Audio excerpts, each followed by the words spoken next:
আসসালামু আলাইকুম। আজকে আমি আপনাদের সাথে শেয়ার করছি মুগ ডাল দিয়ে ছাগলের মাথার হাড়-গুড় রান্নার রেসিপি। আমার কোনো একটা রান্না আমার হাসব্যান্ডের পছন্দ হওয়া মানে আমার কাছে অর্ধেক যুদ্ধ জয় করা। এক্ষেত্রে সেটাই হয়েছে, তাই রেসিপিটা আপনাদের সাথে শেয়ার করছি। আমার মতো নতুন রাঁধুনি যারা আছেন তারা এই রেসিপিটা ফলো করে রান্না করতে পারেন। তাহলে চলুন শুরু করা যাক।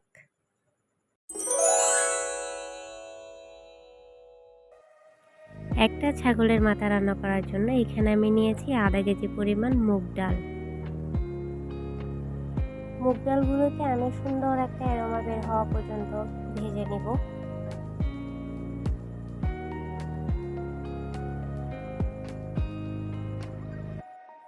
এই পর্যায়ে আমি টেলে নেওয়া ডালগুলোকে পানি দিয়ে ভিজিয়ে রাখবো।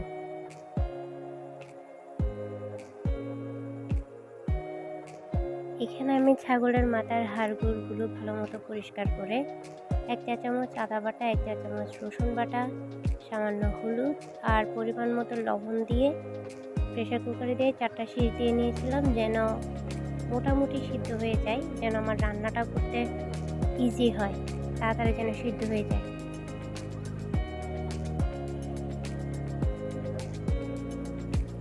তেল দিয়ে দিলাম পরিমাণ মতো। এখানে আমি মাঝারি আকারের 4টা পেঁয়াজ গ্রেটার দিয়ে গ্রেট করে নিয়েছিলাম। তেল ভালো মতো গরম হয়ে এলে দিয়ে দিলাম পেঁয়াজ। পেঁয়াজগুলো হালকা নরম হয়ে আসা পর্যন্ত এভাবে নাড়তে থাকবো।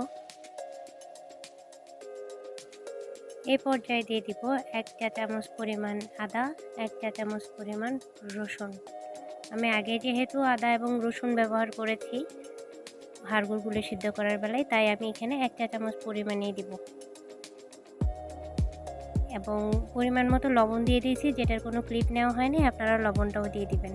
আর যেহেতু মাংস সিদ্ধের জন্য লবণ ব্যবহার করা হয়েছে, তাই লবণটা একটু বুঝে শুনে দিবেন। আমি এখানে 6টা এলাচ ব্যবহার করেছি। আমি রান্নার শেষে গরম মশলার গুঁড়ো ব্যবহার করব, তাই এখানে খুব বেশি গরম মশলাও ব্যবহার করিনি, জাস্ট 3টা তেজপাতা আর 6টা এলাচ দিয়েছি। আমি গুঁড়ো মশলাগুলো ব্যবহার করার জন্য এখানে হালকা পানি দিয়ে নিয়েছি। এখন দিয়ে দিলাম 1 চা চামচ পরিমাণ মরিচের গুঁড়ো। আমি রান্নার শেষের দিকে আস্ত কাঁচামরিচ ব্যবহার করব, তাই এখানে মরিচের গুঁড়োটা কম দিয়েছি। দিয়ে দিলাম 2 চা চামচ পরিমাণ ধনিয়ার গুঁড়া,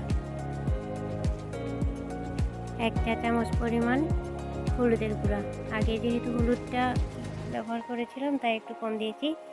দিয়ে দিলাম 1 চা চামচ পরিমাণ রাঁধুনি মাংসের মশলা। এরপর সব মশলাগুলো দিয়ে আমি ভালো মতো কষিয়ে নেব।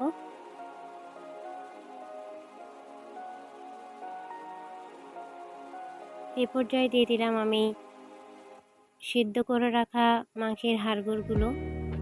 আমি পানি সহ একসাথে দিয়ে দিচ্ছি, কারণ ডালগুলো দিলে পানিগুলো টেনে নেবে।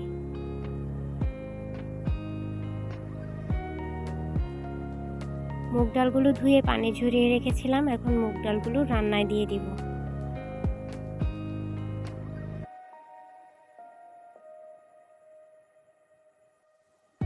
এরপর ভালো করে নেড়ে ডালগুলো সিদ্ধ হয়ে আসা পর্যন্ত আমরা অপেক্ষা করব।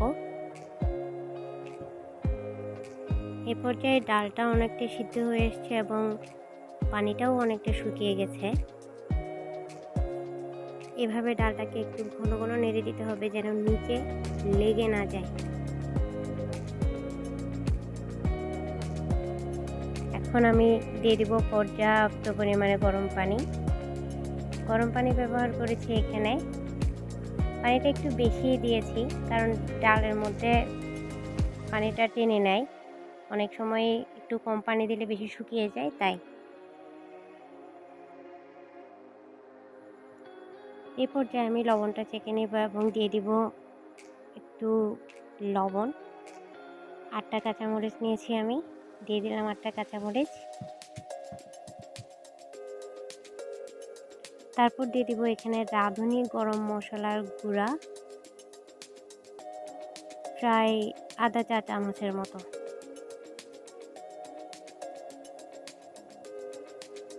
মশলাগুলো দিয়ে একটু ভালোভাবে নেড়ে দিব।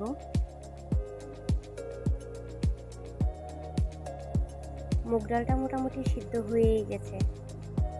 এই পর্যায়ে আমি দিয়ে দিব ধনিয়া পাতা। আমার রান্না শেষ। এই হলো রান্নার ফাইনাল লুক। এই পর্যন্ত যারা যারা আমার ভিডিওটি দেখেছেন তাদেরকে অসংখ্য ধন্যবাদ। এবং যারা যারা এত ভিডিও বানায় তাদেরকে হেডস অফ। ভাই, অনেক ধৈর্যের ব্যাপার। কীভাবে যে করে মানুষের তো আমি জানি না। যাই হোক, ভালো থাকবেন সকলে, সুস্থ থাকবেন। আল্লাহ হাফেজ।